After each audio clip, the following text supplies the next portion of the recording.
La prochaine vidéo vous démontre comment naviguer dans Bergère avec les différents menus et les différents boutons qui sont disponibles. Alors, lorsqu'on accède Bergère, on est présenté avec les fiches des animaux actifs, des femelles actives dans votre cheptel. Et ce qu'on voit, c'est d'abord la fiche d'un seul animal. Il faut comprendre que Bergère, c'est une base de données qui comprend plusieurs fiches.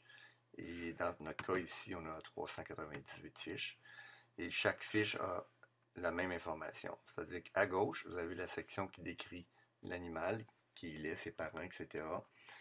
Juste en dessous, vous avez un panneau à onglets ici. Alors, si on clique sur les différents onglets qui vous permettent de faire différentes activités, comme des échos et des agnelages, les statistiques de naissance de la brebis.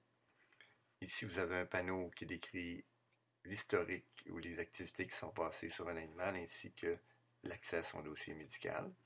Un peu plus haut, la section de disposition, et complètement à droite ici, la section qui vous démontre les agneaux qui sont présents dans la base de données, qui sont reliés avec la brebis en question.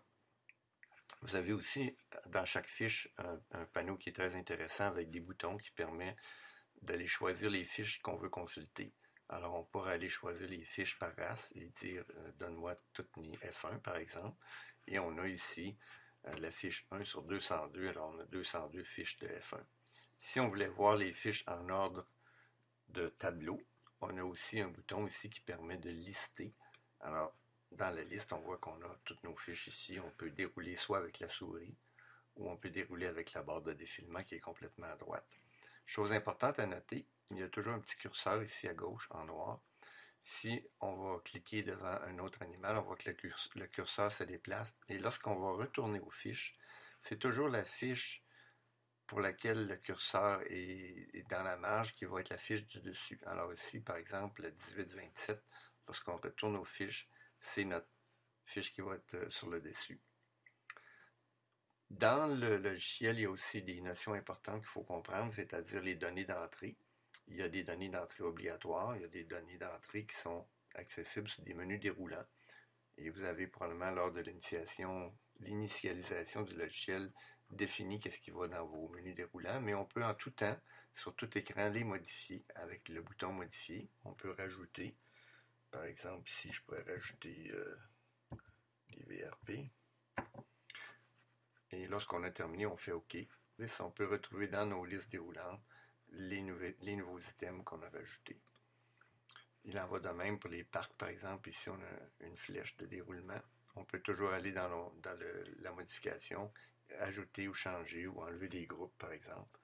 Si j'ai enlevé le groupe 23, on fait OK quand on a terminé. L'autre façon de naviguer, c'est à travers la barre de menu principale ici.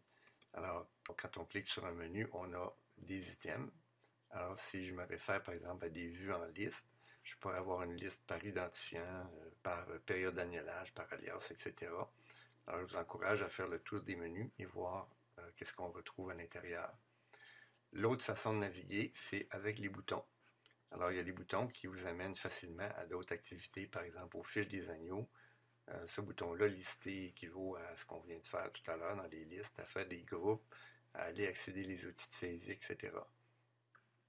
Les boutons importants ici en navigation, c'est quand même ceux-ci qui vous permettent facilement d'aller faire des sélections des fiches que vous voulez voir. Je porterai votre attention sur le bas ici. Il y a deux petites montagnes ici qui sont intéressantes. Si jamais vous voulez agrandir les écrans, vous pouvez toujours agrandir ou rapetisser les données qui sont à l'écran. L'autre item important, c'est le fameux bouton de dépannage. Ce bouton-là, il est présent dans presque tous les écrans et vous sert si jamais vous êtes pris dans un processus qui ne vous laisse plus sortir, c'est-à-dire vous semblez tourner en rond, vous voulez aller dans une autre fiche, puis ça ne fonctionne pas.